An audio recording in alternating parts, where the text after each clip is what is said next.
네, 자, 우리 인사하시겠습니다. 잘 되고 있습니다. 예배는 축복입니다. 인사하시겠습니다.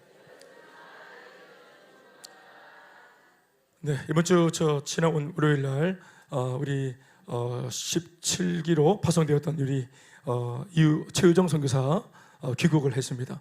어디 앉아 있어요? 네, 우리 금요일 날 인사했지만 오늘 주일 날 공식적으로 한번 인사하시겠습니다. 큰 박수. 네, 오늘 오후 예배 또 설교를 맡았는데요. 귀국 설교니까 또 관심 가지고 찾아오셔서 예배 동참해 주시길 바랍니다. 네, 고맙습니다. 네, 사람이 반쪽이 왔죠? 네, 절반은 필리핀에 두고 왔습니다. 네, 17kg 뺐는데 월요일 귀국해서 이제 화, 수, 목, 금, 토, 주 한 5일, 6일 보냈네. 살이 좀 더 붙었대. 곳에 붙었네. 네. 우리 김정은 국장님 어디 계십니까? 국장님 오늘 아이 돌보면 오늘 아들 첫 또 예배인데 아이 돌보고 있어요. 자기 아들 돌보지 너무 아들 돌보는 올라. 하여튼 엄마가 눈물 넣기도 참 많이 했는데 참 얼마 전에 엄마가 간증을 했어. 이 자리에서 그래가지고 그냥 아들 선교 파송한 것에 대해서 구구절절하게 또 이렇게 마음을 가지고 계시고 또 하나님께 깊은 감사를 가지고 있는 것을 우리 다 들었습니다. 예. 또 돌아와서 또 다른 선교지인 이곳에서 열정을 다해 사역 잘할 수 있도록 우리 격려의 박수 한번 하시겠습니다. 오늘 우리는 하반기 양육 훈련을 하고 마치면서 오늘 이제 명실상부 수료 예배 및 졸업 예배로 예배를 드리고 있습니다. 동참하신 분들이 195명이 이번에 동참했다가 50명 과락하고 50명 과락하고 천국 과락 아닙니다. 구원 과락 아니고 뭐 양육 훈련 떨어졌다 그래서 지옥 가는 거 아닙니다. 그렇지만 50명 과락하고 145명 이렇게 지금 수료를 하고 졸업을 하게 되었습니다. 이 얘기를 제가 50명 과락했다 이 말을 하는 이유는 뭐냐면은 위로받으라고. 그래서 물어봅시다. 과락하면 왜 해야 됩니까? 다시 하는 거지 뭐. 아멘? 과락하면 어떻게 한다고? 다시. 본일 형제님 과락하면 어떻게 한다고요? 다시 하면 돼. 다시 하면 돼. 교회가 뭐 구속시키고 뭐 비상기업하고 그렇게 안 합니다. 그러니까 우리 또 하면 돼. 또 하면 됩니다. 오늘 제목이 이렇습니다. 그래서 따라합시다. 좋은 일꾼이 되어. 앞에 수식을 좀 붙인다면은 말씀 그대로 6절 보시면은 그리스도 예수의 좋은 일꾼이 되어 이렇게 되어 있죠. 너무 제목이 길어서 좀 줄였습니다만은 여기서 말하는 좋은 일꾼은 교회의 일꾼 뭐 이런 게 아닙니다. 우리 셀의 일꾼, 목사님의 일꾼 이런 게 아니에요. 예수 그리스도의 좋은 일꾼입니다. 그것도 그냥 일꾼이 아니라 좋은 질, 좋은 양질의 일꾼입니다. 아멘, 아멘. 일꾼도 급이 있다는 말을 하는 겁니다. 좋은 일꾼. 그러니까 굳이 일꾼 앞에 좋은이라는 말을 붙인 이유가 뭐겠어요? 안 좋은 일꾼도 있는 겁니다. 아시겠습니까? 그러니까 좋은 일꾼도 있고 안 좋은 일꾼도 있고. 그럼 안 좋은 일꾼을 바에는 차라리 일꾼하지 말아보지. 이럴 수도 있겠죠. 그렇지만 도전하는 게 어딥니까? 아멘, 아멘. 오늘은 좀 미숙한 일꾼이라도, 오늘은 좀 덜 좋은, 덜 야몬 일꾼이라도, 그러나 두려워하지 말고, 눌리지 말고, 비교하지 말고, 또 도전하고, 또 성장하기를 도전하고 힘쓰고, 말씀을 가까이 하고, 또 먼저 앞서서 한계를 넘어간 선배들을 보면서 또 부러워하고. 아멘 좀 하시죠. 신앙은 부러워야 됩니다. 네, 오늘 요 까만색 가운을 입고 이렇게 졸업하는 분들을 부러워하십시오. 부러워해야 되나? 장애는 알겠지? 장애는 알겠지? 저게 무슨 의미가 있노? 이러지 말고 부러워할지어다. 그래. 경근아, 경근이 맞나? 경돈이, 경돈아, 경돈이 어디 있노? 오늘 경돈이 안 왔나? 경돈이 전화 한번 해봐라. 병준 전도사 와 있나?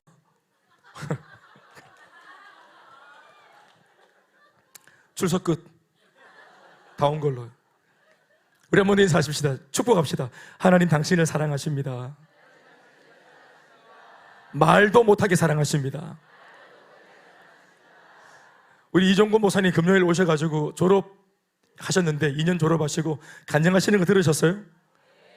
우리 보통 이제 간주할 때 간증할 때 반주를 딱 해주는데 좀 눈물샘 자극하려고 반주를 해주는데 목사님은 그냥 생으로 간증을 했어요.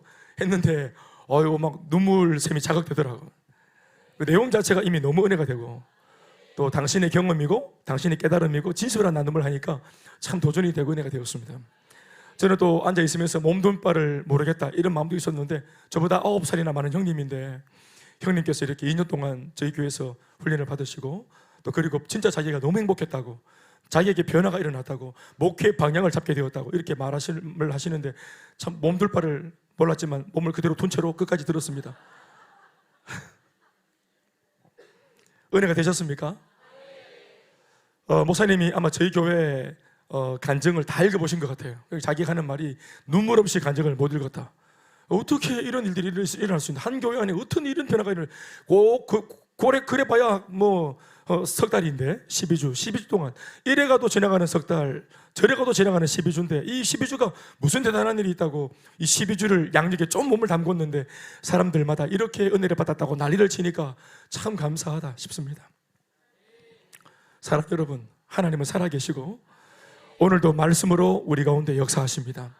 사람은 사람을 바꿀 수 없고 자기 스스로도 구호를 외치거나 결단한다고 눈물 흘린다고 사람이 바뀌지 않습니다만은 우리를 창조하신 창조주의 어미하신 생명의 말씀이 닿으면 말씀은 사람을 바꿉니다. 아멘 아멘. 빛이 없는데 빛이 있으라 말씀이 가니까 없는 무에서 빛이 유가 되었지. 아멘 아멘. 궁창이 만들어질 지어다 하고 말씀이 가니까 없는 궁창이 만들어졌습니다. 육지와 바다를 나누어져라 하니까 말씀대로 나누어졌습니다. 일월성신 해와 달과 별과 이 땅 모든 우주 만물을 있으라 하니까 있게 되었습니다. 아멘이죠. 하늘에 나는 새와 바다의 물고기 다섯째 날에 있으라 하니까 창조가 되었습니다. 여섯째 날 인간을 창조하셨습니다. 아멘 아멘. 육지 짐승과 사람을 창조하셨는데 흙으로 사람을 지어 그 생기를 코에 불어넣어서 사람이 되어라고 선포하시니까 사람이 되었습니다. 말씀이 나가면 성령이 역사하시고 성령이 역사하시면 놀라운 일이 일어납니다. 변화가 일어납니다. 그 말씀이 이곳에 적혀있는 이 말씀이고 이 적시된 말씀을 공의 교회가 말씀을 선포하고 다시 한 번 더 예수 믿는 여러분들 귀에 읊조리고 선포하면 선포된 말씀은 여러분들의 심령에 닿아서 말씀이 여러분들의 심령의 변화를 일으키는 겁니다. 여러분 온 우주 만물도 없던 것들이 일어났는데 우리 마음 하나 못 바꾸고 계십니까? 하나님께서? 아멘 아멘. 그러니까 말이죠. 무에서 유를 만드신 분이 유 안에서 조금 변질되었다. 유 안에서 무에서 유가 된 게 놀라운 일입니까? 유 안에서 살면서 이렇게 막 유기체가 되어 살면서 조금 변질된 게 다시 정유체하고 발화되는 게 어렵겠습니까? 사실 진짜 어려운 것은 뭡니까? 무에서 없는 인간을 만들어내는 게 더 어려운 거 아닙니까? 그런데 죄를 짓고 타락하는 바람에 요 유기체가 조금 변질되어서 그거 고치는 게 뭐 어렵겠어요? 없는 사람도 주님이 창조하셨는데. 아멘 아멘. 더 큰 것을 하신 분이 우리 좀 고치는 거 못 하시겠습니까? 얼마든지 고치십니다. 네. 따라합시다. 사람은 못해도 하나님은 하시고 세상에 많은 지식은 못 바꿔도 어미하신 생명의 말씀은 바꿉니다.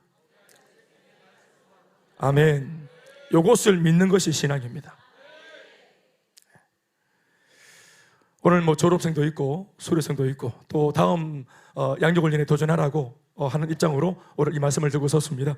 같이 이 말씀 제목 같이 읽어볼까요? 좋은 일꾼이 되어. 제가 딱 일주일 전에요, 어제 토요일 말고 지난주 토요일 날 밤에 제가 사실 토요일 저녁에 뭐 그럴 정신이 없는데 이제 딱 채널을 돌리다가 이제 TV를 끄려고 딱 하기 전에 이제 채널을 한번 싹 돌리다가 그 EBS, 제 EBS를 잘 봅니다. EBS 교육방송, EBS 교육 이렇게 잘 교육방송을 딱 보는데 거기 다큐멘터리가 많이 하죠. 다큐멘터리가 저 다큐 참 좋아합니다. 다큐가 하나 하는가 싶어서 봤더니 그 영화가 하나 하는데 성경에 있는 내용으로 그 영화를 만들어 놓은 영화를 성화 이렇게 말합니다. 거룩한 영화라고 성화라 합니다. 그 성화를 봤어요. 성화를 봤는데 뭘 봤냐면은 코바디스를 봤습니다. 코바디스라는 이 영화는 제가 옛날 어릴 때도 간간히 봤던 기억이 있어요. 특별히 12월 달이 되면은 뭐 누굽니까? 찰스 헤스톤 맞나? 찰스 헤스톤. 그 양반이 그 잘 영화를 많이 찍었죠. 그 성화를 쉽게 쉽게 어렵게 쉽게 하여튼 등등 이런 영화들 많이 찍었어요. 그런데 그러면서 이제 은혜를 많이 받았죠. 또 뭐 삼손과 또 뭡니까? 삼손과 드릴라 또 뭐 골리앗과 다윗 뭐 이런 등등의 성화들이 있어요. 있는데 제가 어릴 때 봤던 게 중에 이제 이 코바디스가 있었는데 이 코바디스를 기억을 잘 못해요. 제가 뭐 성화 다 그런데 기승전결로 통으로 기억은 못해요. 근데 이번에 제가 이제 요거를 한번 작심하고 봐야 되겠다는 마음이 들어서 작심하고 봤어요. 시간을 할애해서 봤어요. 봤는데 와, 이게 너무 영화가 잘 만들어졌더라고요. 그리고 이 기독교 영화인데 당대 최고의 배우들이 이 영화를 찍었더라고. 남자 주인공이 누구냐면은 로버트 테일러. 테일러, 유명한 테일러가 있습니다. 엘리자베스 테일러가 있고 로버트 테일러. 로버트는 남자고 엘리자베스는 여자입니다. 그 로버트 테일러가 아주 그냥 굉장히 너무너무 핸섬하게 생겼어요. 그럼 굉장히 매력적으로 생긴 배우가 다 남자 주인공하고 여자는 데보라 커라고 하는 이제 이 자매가 그 애수라는 영화에서도 나왔죠. 요 자매가 이제 영화를 찍었습니다. 그런데 요 영화 찍은 요 배우들 당대 최고의 배우들이 영화를 만들었는데 영화도 너무너무 짜임새도 좋고 작심을 하고 제가 이제 나이가 있고 신앙을 가진 채로 또 목회자가 되어서 이 영화를 들여다보니까 사실 성경에 정경이 있고 외경이 있는데 외경에 있는 내용이에요. 사실은. 그러니까 정식으로 성경 속에 성경으로 채택이 안 된 이야기입니다. 그러니까 전설 같은 이야기죠. 그런데 진짜인지 아닌지 확인할 바가 없어요. 그래서 그 외경을 가지고 에피소드로 영화를 만든 겁니다. 그 코바디스, 원래는 도미네라고 하는데 어디로 가십니까? 이런 뜻입니다. 코바디스. 도미네라면은 주님께서 지금 어디로 가십니까? 이런 뜻입니다. 코바디스 도미네. 이 영화를 딱 보는데 다른 거 다 종약하고 마지막 결론에 네로 황제가 본격적으로 미쳐가지고 예수 믿는 사람들을 핍박하고 박해하고 죽이기 시작합니다. 사자밥으로 주고 목을 자르고 또 불에 태워 죽이고 그렇게 하는데 하여튼 뭐 그런 환난과 핍박이 엄청난 가운데 많은 예수 믿는 성도들이 죽음을 당합니다. 영화에도 보면은 아주 그 옛날 영화인데도 아주 사실적으로 묘사를 했어요. 그 사자는 진짜 사자입니다. 사자 탈 쓰고 나온 게 아닙니다. 옛날 영화인데 사자가 뭐 진짜로 사자가 당깁니다. 불도 진짜로 불 떼띠다 이렇게. 그러면 목도 막 이렇게. 그러면 하여튼 막 피가 터지고 굉장한 영화입니다. 옛날 영화 치고. 그런데 그 엄청난 로마 안에 박해가 일어나는데 누가 로마 바깥으로 나오냐 하면은 베드로가 나옵니다. 그 당시 초대교회 최고의 기독교 수장이었던 베드로, 대베드로 사도, 이 대사도가 함께 순교하고 막 그냥 그렇게 한 게 아니고 그 로마를 등지고 로마 바깥으로 나와요. 누구를 데리고 나오냐 하면은 자기의 그 비서 같았던 어린 마가입니다. 마가가 베드로의 비서 일을 했습니다. 그래서 마가복음을 찍을 때 마가는 직접 예수님의 직계 제자는 아니지만 직계 제자인 베드로가 죽기 전에 예수님에 대한 이야기를 다 들려줍니다. 그 베드로가 전한 이야기를 듣고 집필한 그 복음서가 마가복음이에요. 그래서 사복음서 중에서 제일 먼저 기록되어진 복음이 마가복음이에요. 순서로는 마태, 마가 이렇게 돼 있지만 그 연대기로 보면은 제일 먼저 적힌 것은 마가복음. 이거 하면 안 되는데. 그래서 마가가 어립니다. 근데 이렇게 로마에서 나가는데 베드로는 계속 혼자 구지렁거립니다. 누가 묻는 것도 아닌데 혼자 찔렸는지 우리가 이 핍박 가운데 살아남아서 큰 일을 도모해야 되리라. 우리가 이 환난을 피해서 앞으로 큰 일을 도모해야 되리라. 이러고 막 나옵니다. 이 할배가. 그런데 바람이 막 부는데 나무가 흔들리는데 흔들리지 않는 나무 하나가 딱 있어요. 멈춰있는 나무가. 바람이 흔들리지 않는 나무가. 이거 성경책에 있는 게 아니고 외경입니다. 어디 그런 게 있노 하지 말고. 그래서 이제 마가가 지나가다가 스승님, 선생님, 저기 나무 이상해요. 바람이 부는데 다른 나무는 흔들리는데 저 나무는 흔들리지 않아요. 그리고 베드로가 딱 쳐다보면서 보니까 나무가 탁 서 있는 거야. 탁 바람이 안 날려. 그때 베드로가 주님이시다 이렇게 말합니다. 그랬더니 진짜 나무 뒤에서 빛이 싹 나오면서 탁 이렇게 말을 건네는 거예요. 베드로에게. 베드로야, 베드로야. 이렇게. 오, 주님 하고 탁 이렇게. 그때 예수님께서 나는 지금 바삐 갈 데가 있다. 이러고 이제 어딘가를 향해서 빛이 움직입니다. 그때 이제 베드로가 하는 말이 코바디스 도미네. 주님 어디로 가십니까? 이렇게 묻는 겁니다. 그때 예수님께서 베드로에게 들려주신 음성이 뭐냐면은 네가 등지고 외면하고 나오는 로마를 향해 나는 다시 십자가에 못 박히러 들어간다. 이렇게 음성을 딱 들려줍니다. 그때 베드로가 큰 충격을 받고 그리고 눈물을 줄줄 흘리면서 자기가 들고 있던 지팡이를 그대로 세워놓고는 자기가 눈물을 흘리며 주님 아닙니다. 제가 로마로 가겠습니다. 주님 두 번 다시 못 박힐 수 없습니다. 제가 들어가겠습니다 하고 다시 들어가서 결국은 베드로가 예수님처럼 십자가에 못 박혀 죽는 장면. 그런데 마지막에 내가 예수처럼 똑같이 십자가에 달려 죽을 수 없다 해서 거꾸로 못 박혀 죽임당하는 그 이야기가 바로 이 영화의 내용입니다.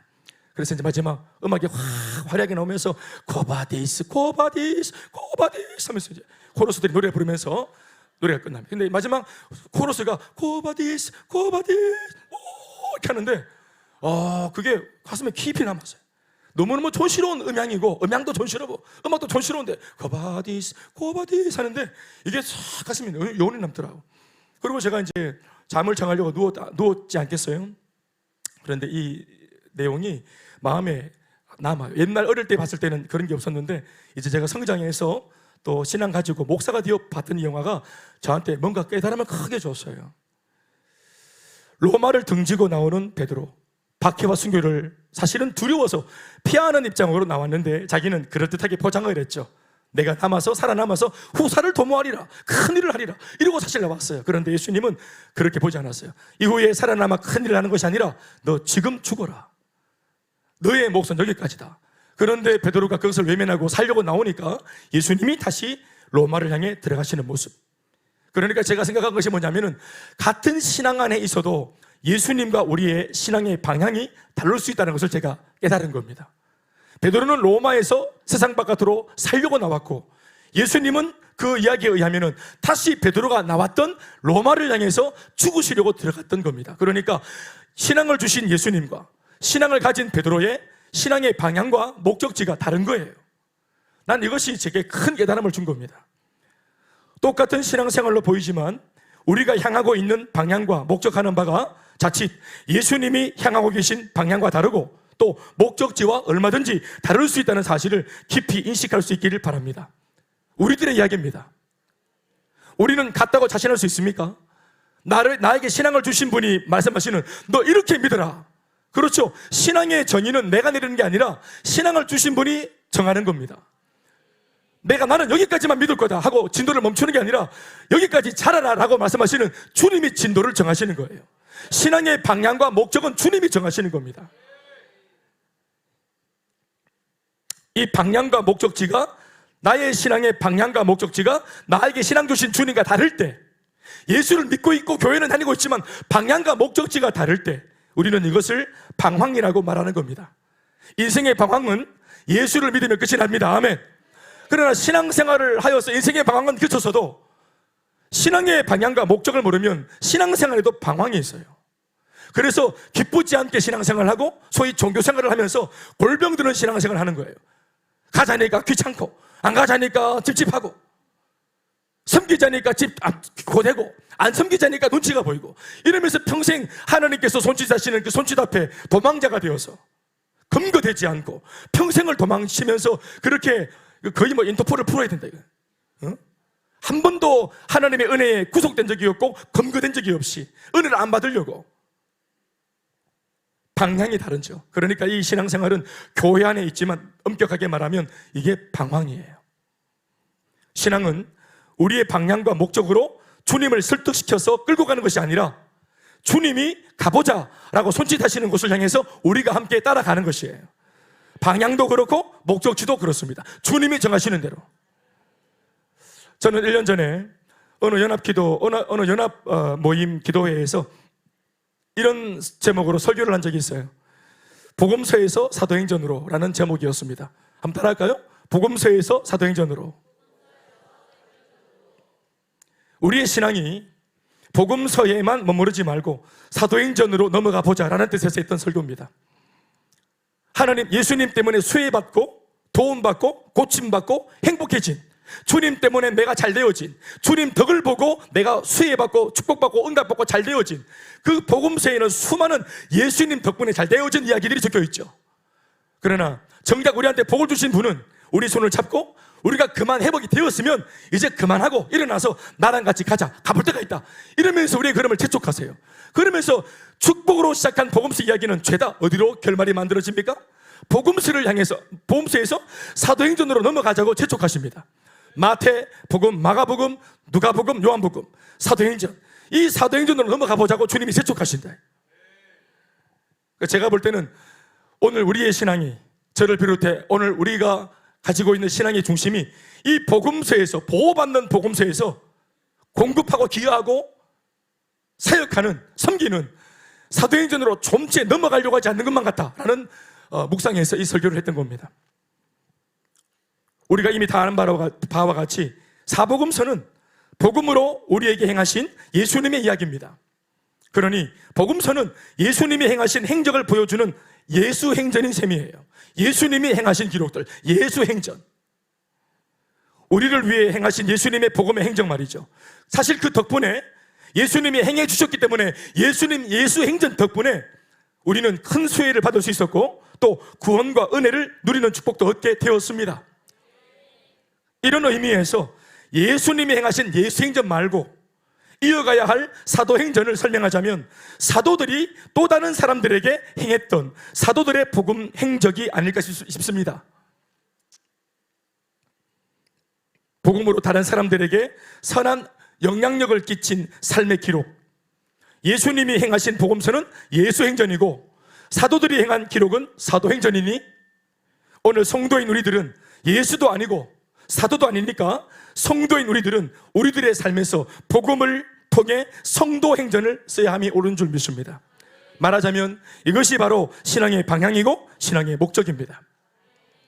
예수행전 덕분에 우리가 받은 복음의 유익과 수혜는 이내 곧 사도행전, 아니 성도행전으로 곧장 이어져서 이 은혜의 물줄기가 우리에게서 멈추지 않고 계속해서 세상으로 흘러가야 할 줄로 믿습니다.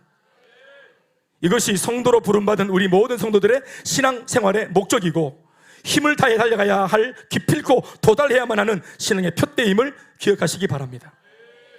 이것을 놓고 우리는 우리 앞서 우리를 인도하시는 주님께서 오늘은 어디를 향해 가고 계시는지, 나를 살리신 주님은 내게만 머물지 않고 또 뭔가 짐을 바리바리 싸가지고 어디론가 가시는데 오늘 내 주님, 어제까지는 나와 함께 했던 내 주님이 나를 회복시키신 이후에는 어디를 향해 또 가시는지, 무엇을 향해 또 가시는지, 어느 곳을 또 바라보고 계시는지 우리는 끊임없이 여쭈어야 합니다. 코바디스 도미네, 따라합시다. 코바디스 도미네. 주여 어디로 가시나이까? 결국 이 질문은 이내 곧 이렇게 재해석되어집니다. 주여 내가 어디로 가기를 원하시나이까? 우리가 왜 예수님이 또다시 어디론가 가시기를 물어야 됩니까? 왜 우리가 주님이 가려고 하시는 곳을 물어야 됩니까? 주님이 가야 할 그곳은 우리가 가야 되기 때문에 그렇습니다. 아멘, 아멘. 그러니까 물어야 돼요. 베드로처럼 물어야 됩니다. 코바디스 도미네, 주여 어디로 가시나이까? 나를 살리신 주님은 계속 머무는 것이 아니라 어딘가, 그렇죠, 또 다른 사람을 살리기 위해. 주여 내가 어디로 가기를 원하시나이까? 당신의 관심은 어디십니까? 결국 주님이 가시는 곳은 우리가 가야만 하는 곳이기 때문입니다. 아멘. 그러나 성경을 보면 코바디스 하고 따로 물을 것도 없이 이미 예수님께서는 나 이렇게 가려고 한다, 나 여기 가려고 한다, 나 거기 가려고 한다, 나 이렇게 방향을 정했다 하시면서 예수행전, 즉 복음서의 마지막 결론을 성도들에게 천명하셨습니다. 우리가 잘 알고 있는 마태복음 28장 19절로 20절의 말씀이 그겁니다. 물을 것도 없이 마치 우리가 물은 것처럼, 그러므로 너희는 가서 모든 민족을 제자로 삼아. 아멘, 아멘. 너희를 만나 3년 반 동안이나 너희를 일으켜 세우고 도전을 주고 비전을 심은 나는 이제 곧 모든 민족에게 가려고 한다. 나는 세상 모든 사람에게 관심이 있다. 저 이방인에게도 관심이 있다. 지도에 잘 보여주지 않는 저 아시아권의 저 극동에 있는 조선 땅에도 나는 관심이 있다. 아멘, 아멘. 그래서 주님이 거기로 가시려고 할 때 제자들은 물어야 되는 거예요. 주여 복음서 말미에, 이 마태복음 28장 말미에 어디로 가시려고 합니까? 라고 물어야 되죠.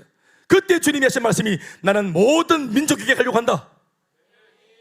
온 천하 만민에게 가려고 한다. 예루살렘, 온 유대, 사마리아와 땅 끝까지 가려고 한다. 그것이겠죠. 이 한 구절 안에는 예수 믿어 구원받은 성도가 그 이후로 달려가야 할 신앙의 방향에 대해 분명히 밝혀놓았는데 바로 모든 민족입니다. 신앙이 달려가야 될 방향이 뭐냐? 모든 민족이에요. 세상을 말하는 것입니다. 신앙은 교회 안에서부터 세상을 향해 나가야 합니다. 나로부터 또 다른 사람에게로 나가야 합니다. 그게 방향이에요. 우리보다 먼저 믿은 사람 안에 있는 복음이 우리를 향했기 때문에 우리에게 복음이 건너온 것처럼 우리를 지나쳐서 이제는 관통해서 또 다른 사람에게, 또 다른 민족에게 이 복음이 가려고 할 때 우리가 동의해야 됩니다. 그리고 그 방향 안에서 마침내 이루어야 할 목적에 대해서는 이렇게 말씀하십니다. 제자를 삼아. 그 방향, 세상을 향한 방향, 옳다. 그런데 가서 뭐 할 거냐? 목적이 뭐냐? 그 방향의 목적이 뭐냐? 제자를 삼기 위해서. 삼는다라는 말의 본의미는 제가 알려드렸지만 만든다라는 뜻이죠. 오늘 우리 교회가 개척 이후로 14년 동안 줄곧 해오고 있는 사역들을 돌아보십시오. 그 방향과 목적이 과연 예수님이 언급하셨던 바와 같은지를 점검해 보십시오. 저는 감히 그렇다고 말씀드리고 싶습니다. 때로는 잘할 때도 있고 서툴 때도 있고 잘 못할 때도 있고, 잘하고 못하고의 차이는 있을 망정 우리는 이 방향과 목적으로 한결같이 달려왔고 또 지금도 달려가고 있는 중입니다. 제자를 만들기 위해 교회를 개척했고, 제자를 만들기 위해서 세상 사람들과 좋은 관계를 맺어왔습니다. 또 제자를 만들기 위해서 그들에게 행복 모임을 열어서 전도를 했습니다. 또 제자를 만들기 위해서 교회로 인도해서 정착을 시켜왔습니다. 제자를 만들기 위해서 정착한 그들을 단순 지속 반복으로 양육하고 훈련해 왔습니다. 그리고 제자를 만들기 위해 훈련된 이들에게 사역을 맡겨 그들의 행전을 써내려갈 수 있도록 교회는 도왔습니다. 국장으로 세우고, 행복 모임 리더로 세우고, 셀리더로 세우고, 셀 교사로 세우고, 단기 선교사로 세우고. 왜 그렇게 합니까? 제자로 삼기 위해서, 제자를 만들기 위해서. 예수님의 풍부, 그분이 말씀하신 그 목적지에 도달하기 위해서입니다. 교회 온 것만으로 다 되지 않았습니다. 은혜 조금 받은 것으로 다 되지 않습니다. 예수님의 목적하신 바는 제자가 되는 것입니다. 교회 사역의 행위는 모름지기, 오직 예수님의 꿈이셨던 제자를 만들기 위함이라고 하는 이 확실한 목적을 이루기 위한 사역이어야 마땅하고, 이 목적을 이루기 위해서 훈련된 성도들을 세상으로 파송하여 자신의 삶의 현장에서 자신들의 성도 행전을 만들도록 교회는 도와야 함이 옳습니다. 그러므로 관건은 교회가 성도를 과연 이런 양질의 좋은 일꾼으로 만들어 세울 수 있느냐 하는 데 있는 것인 줄 믿습니다. 꼭 그렇게 해야 합니다. 그게 교회의 교회됨이고, 목사가 하는 목회의 목회입니다. 오늘 본문을 보면 일꾼을 만들어 세우는 일에 일가견이 있었던 위대한 바울 사도의 당부와 제안이 담긴 대목들을 읽었습니다. 어떻게 하면 좋은 일꾼, 양질의 일꾼, 코바디스 도미네 하면서 주님이 어디로 가시는지 알아보고, 주님의 방향을 알아보고, 주님이 목적하는 바를 알고 싶어 하고, 그래서 알고 난 뒤에는 자기가 먼저 달려가려고 하는 제자. 방관자가 아니고 구경꾼이 아니라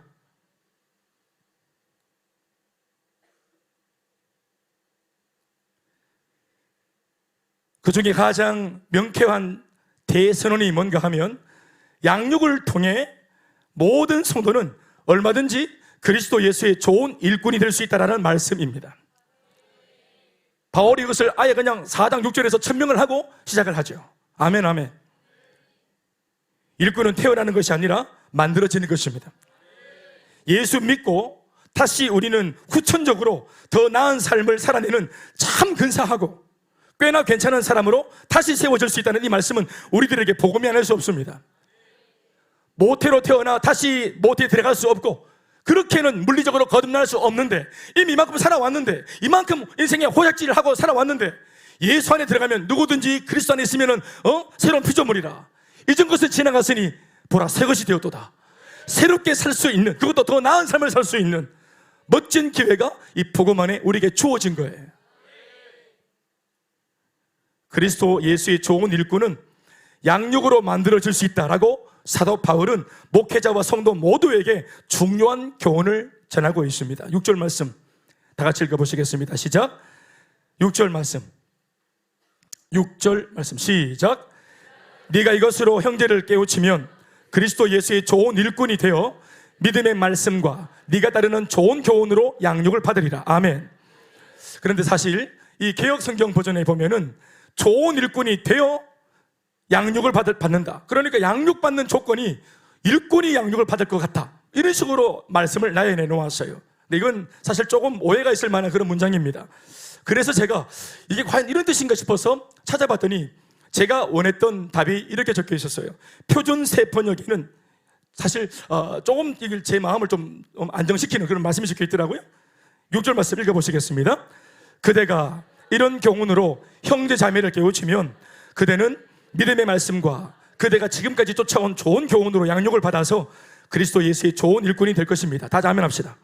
양육을 받아서 좋은 일꾼이 되는 것입니다.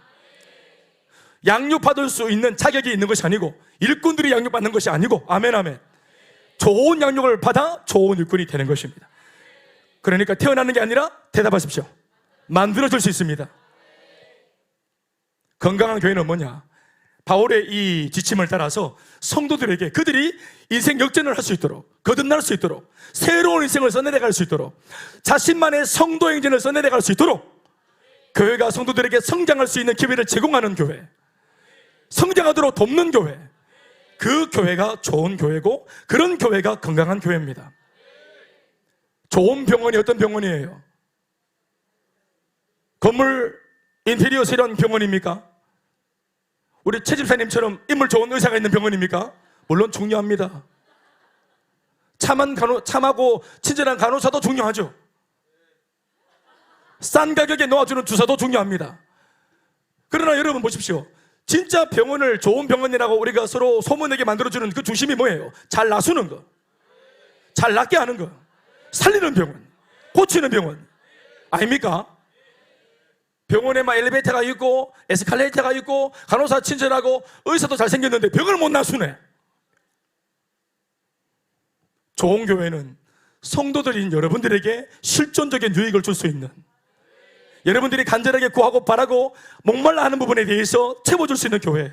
사랑하는 여러분, 이복 저복 이런 은혜 저런 은혜가 중요한 게 아니고요, 제가 목회를 하면서도 거듭거듭 알게 된 게 뭔지 아십니까?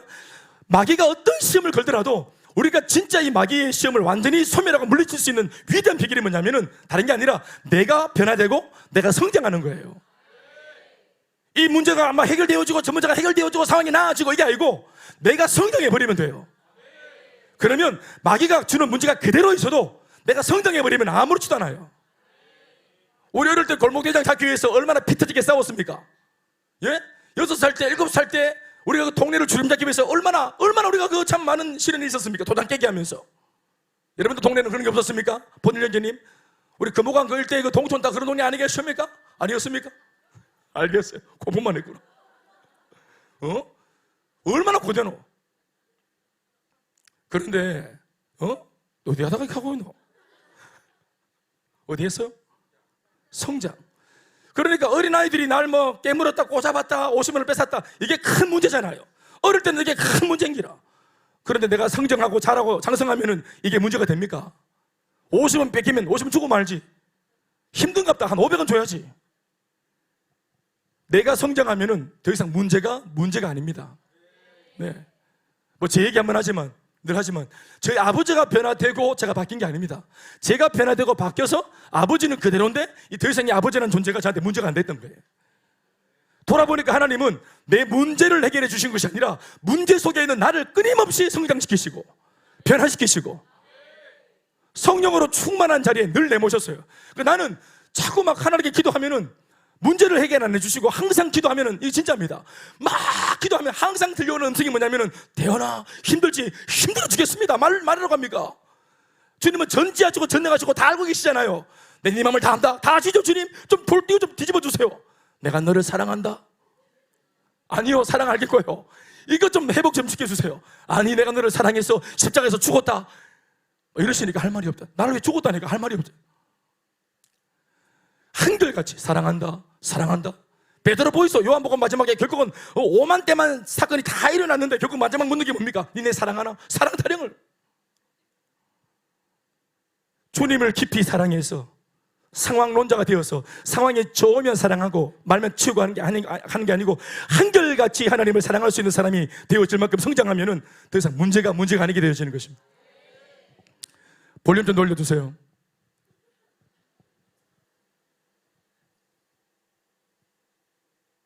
그리스도 예수의 좋은 일꾼이 되게 하는 비결은 하나님의 말씀을 통한 양육에 있습니다. 오늘 본문에 보면 약 4가지의 양육 내용이 소개되어 있습니다. 구체적으로 이런 양육을 받아라. 첫 번째는 따라합시다. 경건훈련.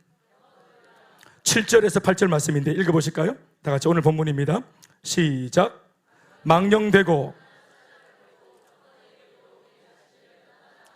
육체의 연단은 약간의 유익이 있으나 경건은 범사에 유익하니 금생과 내생에 약속이 있느니라. 아멘 아멘. 이름하여 경건훈련입니다. 아멘 아멘. 자, 생각해 봅시다. 이 경건훈련이라는 거, 이전까지 우리 자신이 세상 살면서 저와 여러분들이 고민해 왔던 수많은 고민의 주제는 대체로 어떤 것들이었습니까? 우리를 잠 못 이루게 하고 밤잠을 설치게 만들고 식음을 전폐하게 만들고 입을 킥하게 만들었던, 우리를 막 못 살게 굴었던 고민의 그 주제들이 다 뭐였어요? 뭐 저마다 다 있겠죠. 그러나 제가 볼 때 대동소이 비슷한 주제로 우리는 골몰하고 고민을 해봤을 겁니다. 그것이 뭐였던지 간에 제가 장담할 수 있는 것은 적어도 경건이나 거룩이나 혹은 순결이나 이런 것과 관계되어진 고민은 아니었을 것이라고 저는 확신합니다. 동의하십니까?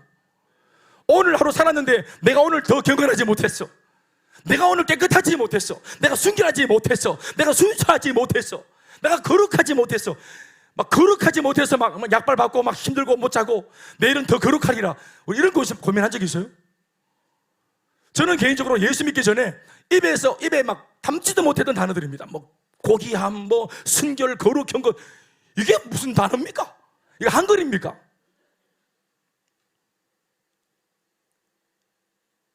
이 고되고 모진 세상에 몸썩고 살면서 하루하루가 치열하고 정신이 하나도 없는데 먹고 살기도 빠듯한 중에 도대체 어떤 사람이 경건하기를, 거룩하기를, 순결하기를, 이런 것에 마음을 쏟고 산단 말이에요? 여기 계신 여러분들께 한번 물어봅시다. 예수 믿기 전까지 우리가 과연 이런 주제로 깊이 고민해 본 적이 있습니까? 있을 수도 있어, 사실은. 그런데 저는 그렇지 않다고 봐요. 우리 대체로 먹고 사는 거 아니었어요? 이 땅에 존립하는 거, 이 땅에 생존하는 거, 살아남는 거. 나한테 해코지 한 사람 어떻게 하면 밟아줄까?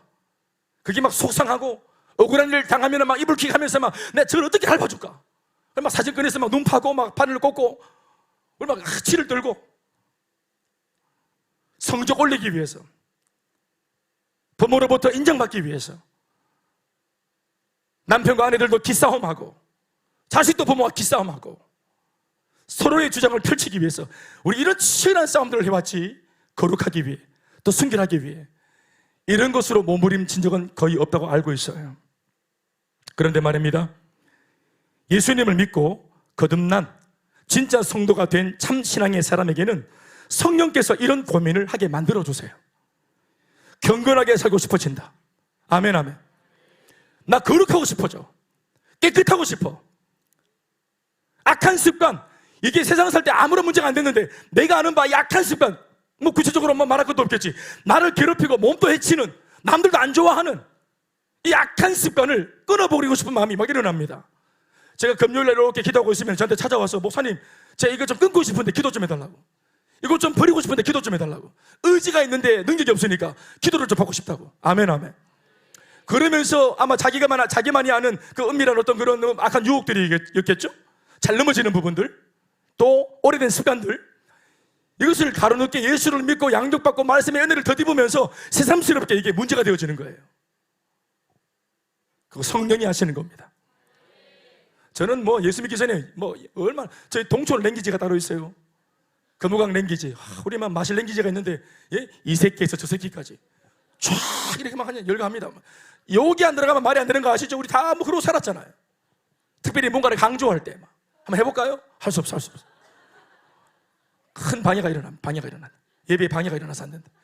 그럼 하여튼 막 교회에 와가지고 처음에 전도가 돼가지고 애들하고 조금 이제 친해지기 시작해서 대화를 섞을 때 내가 무슨 말을 하면 애들이 딱 멈칫하더라고.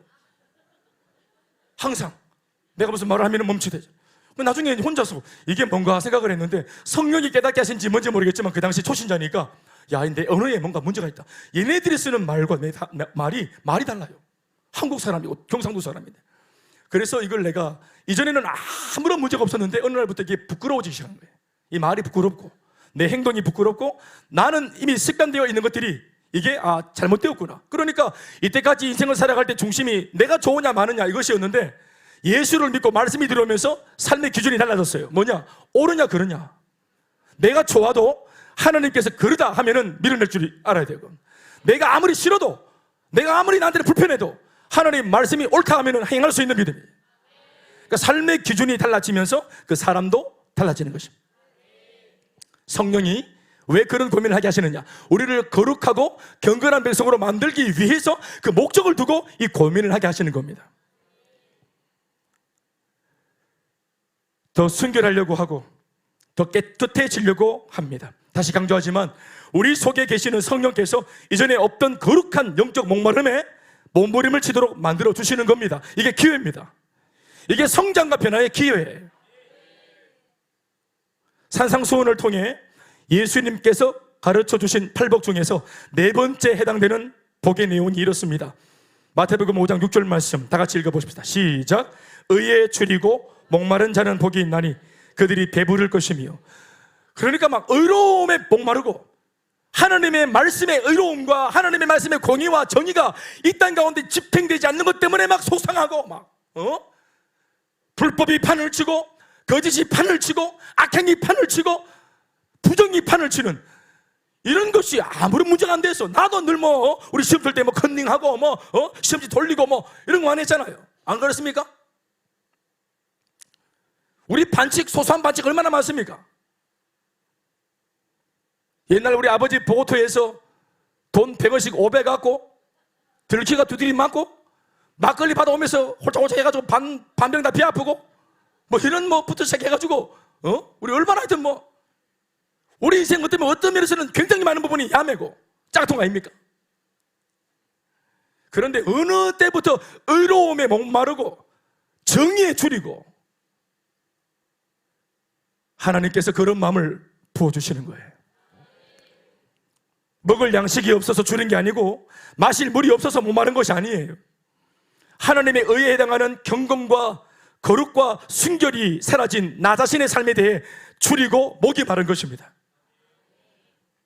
더불어 경건과 거룩과 순결이 사라져버린 이 타락한 세상을 바라보시는 하나님의 마음이 느껴지니까 그것으로 인해서 생기는 영적인 통증입니다. 이게 성도의 내면 안에 이 통증이 생기는 거예요. 하나님의 마음이, 이 땅을 바라보시는 주님의 마음이 느껴져서 같이 통증하는 겁니다. 그러나 하나님께서는 이런 사람을 복이 있다고 축복하셨습니다.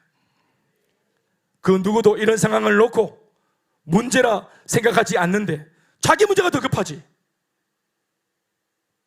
더 경건하려고 하고 더 거룩해지려고 사모하고 더 순결하고 깨끗해지고자 말씀과 기도로 몸부림을 치는 이 줄이고 목마른다고 말하는 성도들에게는 이것이 문제가 되고 고민이 되고 간절하고 절박한 기도의 제목이 됩니다. 그리고 하나님은 이런 성도를 통해서 응답을 주시고 세상을 하나님의 의로 바로잡아 가십니다. 그들의 기도를 통해서 의에 줄이고 목마르고 경건과 거룩에 목마른 사람들의 기도를 통해서 하나님의 거룩한 일들이 만들어지는 것입니다. 사랑하는 여러분, 우리가 이 지점에서 물어야 하는 질문이 하나 있습니다. 애초에 경건이나 거룩이나 순결함에 대해 왜 그토록 별스럽게 이런 남다른 고민을 하게 되었느냐 하는 질문입니다. 그럼 그 사람들은 왜 그런 별스러운 고민을 하게 되었을까? 정답은 하나님의 말씀으로 양육을 받았기 때문입니다. 더 깊은 말씀의 깨달음이 이 사람의 마음에 닿았기 때문입니다. 양육을 받는 과정에서 어느 한순간 하나님 앞에 좋은 일꾼이 되어드리고 싶은 마음이 뜨겁게 일어나자 그 순간 이전엔 문제가 아니었고 고민거리도 아니었던 것들이 갑자기 문제가 되고 고민이 되기 시작하는 희한한 경험을 하게 되는 것이죠. 그때 불거진 문제거리들이 뭔가 하면 바로 자신의 경건치 않음과 거룩하지 못함과 그리고 순결하지 않은 삶이었습니다. 이것이 바로 양육의 커다란 유익 중에 하나가 아닐까 생각을 합니다. 도덕성이 높아지죠. 은혜를 받으면 도덕성이 높아집니다. 삶의 기준이, 그 고상함이 더 높아져요. 개처럼 벌어서 정승처럼 쓴다. 개처럼 버는 게 문제입니다. 수단과 방법을 안 가리고 돈을 벌면 되지, 성공하면 되지. 그러나 예수의 사람들은 과정이 문제가 되는 거예요. 아멘입니까? 양육을 통해 하나님의 마음을 알게 되고 또 세상의 비참한 현실을 인식하자 하나님 앞에 좋은 일꾼이 되어드리고 싶은 순수한 마음이 일어나면서 가장 먼저 일꾼 될 자격이 없는 자신의 죄악과 더럽고 추악한 현실의 모습을 직시하게 되면서 이 부분을 놓고 처절하게 기도하게 되는 것입니다. 내 마음의 소원은 쓰임받고 싶은 것인데 그와 달리 내 모습을 보니까 내가 더 더러워. 그러니까 갑자기 이전에 문제가 안 되었던 나의 삶이 문제가 되는 것이에요. 그래서 자신을 놓고 아버지 앞에 나와 말씀 앞에 뒹굴고 몸부림을 치고 기도하는 것입니다. 무슨 말인지 이해되십니까? 경건하고 거룩하고 순결한 성도가 되게 해달라고, 그래서 그리스도 예수의 좋은 일꾼으로 쓰임받는 은혜를 허락해달라고, 나 같은 것도 부족하지만 하나님 불러서 사용해달라고, 이 청춘을 쓸모있게 해달라고 매달리고 기도하게 되는 것이죠. 거룩한 열망이, 다시 한 번 더 강조하지만 이 모든 과정을 성령 하나님께서 기뻐하시고 또 그렇게 하십니다. 디모데후서 2장 20절에서 21절 말씀은 이런 걸 적고 있습니다. 큰 집에는 금그릇과 은그릇뿐 아니라 나무 그릇과 실그릇도 있어 귀하게 쓰는 것도 있고 천하게 쓰는 것도 있대요. 그러므로 누구든지 이런 것에서 자기를 깨끗하게 하면 귀히 쓰는 그릇이 되어 거룩하고 주인의 쓰심에 합당하며 모든 선한 일에 준비함이 되리라. 다 아멘하십시다. 태생적으로는 금그릇, 은그릇, 흙그릇, 나무그릇 다 있는데 출생과 상관없이 후천적으로 자기 자신을 말씀으로 깨끗하게 한 사람은 쓰임받을 수 있다. 귀히 쓰는 그릇은 출생으로 결정나는 것이 아니라 뒤늦게라도 하나님의 말씀을 통해 은혜를 받고 깨끗해진 사람의 인생을 주님이 쓰시는 것입니다. 경건과 거룩 그리고 순결은 그 자체가 목적이 아닙니다. 하나님께 귀하게 쓰임받는 일꾼이 되는 것이 목적입니다. 쓰임받는 좋은 일꾼이 되기 위해서 경건해야 되고 거룩해야 되고 순결해야 되는 것입니다. 또 반대로 쓰임받고자 하는 이 선한 목적이 우리 앞에서 신앙의 방향을 잡아줄 때 우리는 이 목적을 위해서라도 기꺼이 경건해지고 거룩해지고 순결한 자신이 될 수 있도록 몸부림치며 훈련과 양육을 받게 되는 것입니다. 목적이 있는 훈련이 되어야 비로소 훈련은 기쁨이 되고 감사가 되는 것입니다. 그러면서 진정한 열매를 거두게 되는 법입니다. 그리스도 예수의 좋은 일꾼이 되고자 하는 이 열망을 가진 성도라면 경건에 이르도록 말씀과 기도로 자신을 훈련해 나가시기를 축복합니다. 쓰임받고 싶은 마음이 충만할 때, 저 그런 얘기 많이 들었습니다. 목사님 쓰임받고 싶다고. 여러분들 간증들을 읽으면서 제가 반복적으로 발견한 대목입니다. 쓰임받고 싶다고. 그 열망이 있을 때 가장 먼저 대두되는 문제는 나 자신의 성결이요, 나 자신의 깨끗함이요, 나 자신의 경건입니다. 그래서 습관이 바로 그 지점에서 달라지기 시작하는 겁니다. 엄마의 잔소리로 안 바뀌던 것이 게으르고 나태하고 태만하고 자기밖에 모르고, 그런데 이 선한 영적인 목적이 세워지면서 그렇게 쓰임받기 위해 이 소양을 갖추기 위해서 몸부림치는 과정에서 참 변화가 일어나는 것입니다. 두 번째는 말씀 훈련입니다. 13절 다 같이 읽어보시겠습니다. 시작. 내가 시작.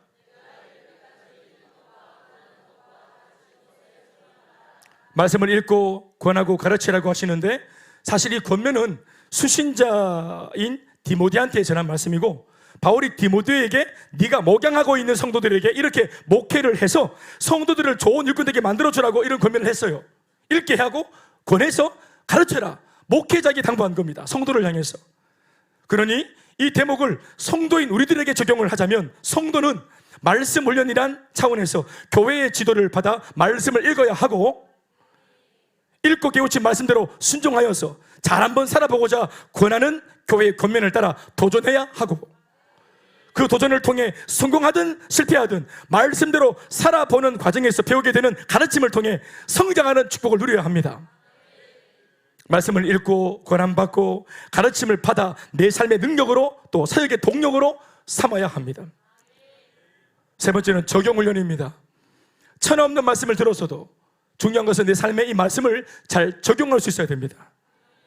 어느 신학자의 지적대로 한국교회는 뚝배기처럼 빠르게 달아오르는 열정이 충만한 성도들이 많은데, 그러나 총론에는 강하지만 성도들의 삶, 강론을 보면은 약하다라는 말을 들어왔습니다.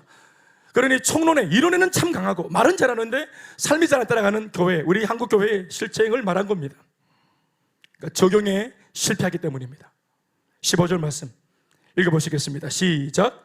이 모든 일에 너의 성숙함을 모든 사람에게 나타나게 하라. 양육받고 훈련받고 은혜받고 복음 축복받고 응답받아서 우리 속에 일어난 놀라운 변화들, 아멘 아멘, 그것을 삶으로 나타내 보여라고 하는 겁니다. 확정해 보여라고 말하는 겁니다. 사랑하는 여러분, 훈련받은 티를 내십시오. 양육받은 티를 내십시오. 은혜받은 티를 내십시오. 눈빛부터 말투부터 나는 감동이 되어지면 저절로 바뀐다. 저절로 안 바뀝니다. 애를 쓰십시오. 처음에 도약은 내가 하는 겁니다. 그러나 도약을 내가 하면 중간에 가속이 붙을 때 성령의 가속이 붙게 합니다. 처음에는 연기처럼 하지만, 의지적으로 하지만 그것이 진짜 나의 삶이 될 수 있도록 도와주십니다. 감동이 올 때까지, 진짜로 바뀔 때까지 나는 가만히 있겠다 아니에요. 웃으려고 하고 긍정적으로 말을 하려고 애를 쓰고, 처음에는 애쓰고 힘씁니다. 고되고, 그러니까 억지로 교회에서 막 웃고 오면 집에 가면 막 정신이 몽롱합니다. 교회에서 막 쇼하는 것 같고, 내 모습 원맨 쇼하는 것 같고, 아 이건 나의 진심어린 모습이 아니야, 난 내 생기대로 살 거야 하면서 막 다 두디 부사보고 막 이렇게. 그게 정직함을 빙자한 미숙함이에요. 매너라는 거 있죠. 진짜로 매너가 있어 매너를 지킵니까? 네 속은 안 매너가 돼도 사람과 함께 어울려 살 때는 매너를 가져야 돼. 에티켓을 지켜야 돼. 에티켓을. 맞으면 아멘 하이소. 진짜 지켜 아니라도. 그러나 그렇게 하다 보면은 나중에 성령이 거기에 역사하셔서 가속이 붙고 어느 순간 내 것이 되어집니다. 양육훈련 처음에는 시키가 있죠. 처음에는 협박받아가 있죠. 처음에는 소가가 돌아왔죠. 그런데 1주, 2주, 3주 차수가 늘어나면서 은혜가 되죠. 처음에는 밀려왔지만 내가 가죠. 그런 분들이 많더만 보니까. 성령이 하십니다. 나는 감동이 되면은 양육에 앉을 겁니다. 그런 감동은 없습니다.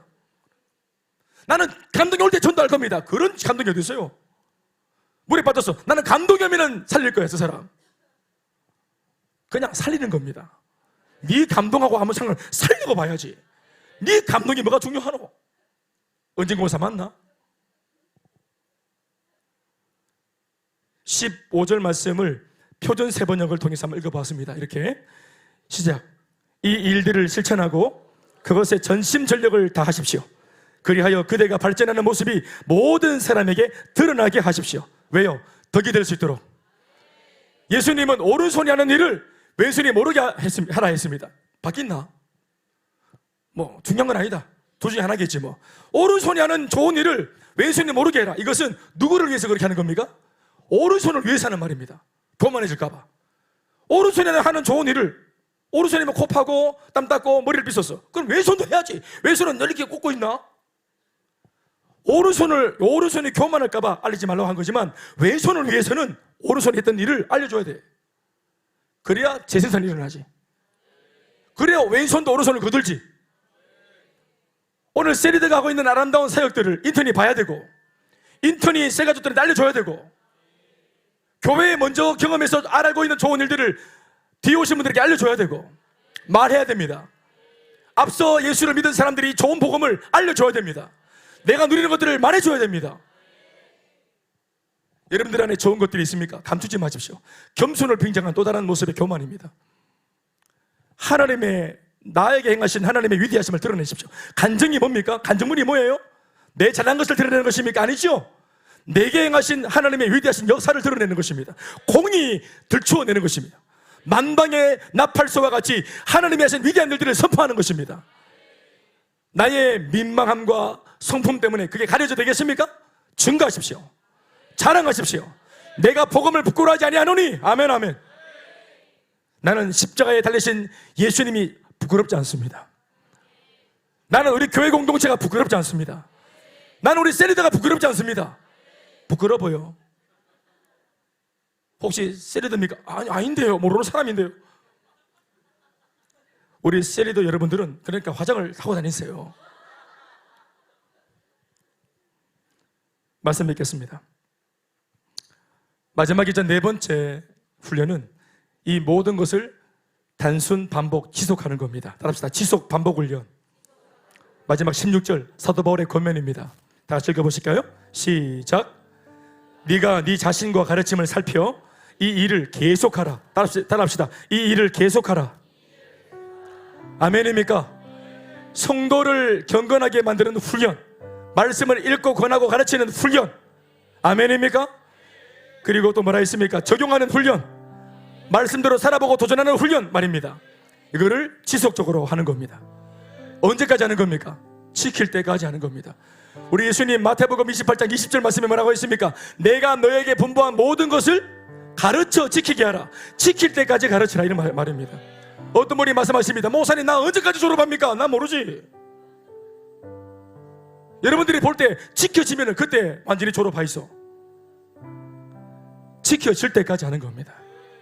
그러면 내 가운데 경건, 거룩함, 순결함, 구별되어진 삶, 아름다운 삶, 복된 삶, 고상한 삶, 이게 힘을 안 써도 저절로 되어지는, 인생을 사는 게 아니라 막 연주가 되어지는 이 수준이 되어지면, 여러분 물어봅시다. 누가 좋을까요? 여러분들이 좋아요. 여러분들이 편해요. 아멘, 아멘. 성장해 버리세요. 그 능선을 넘어가 버리세요.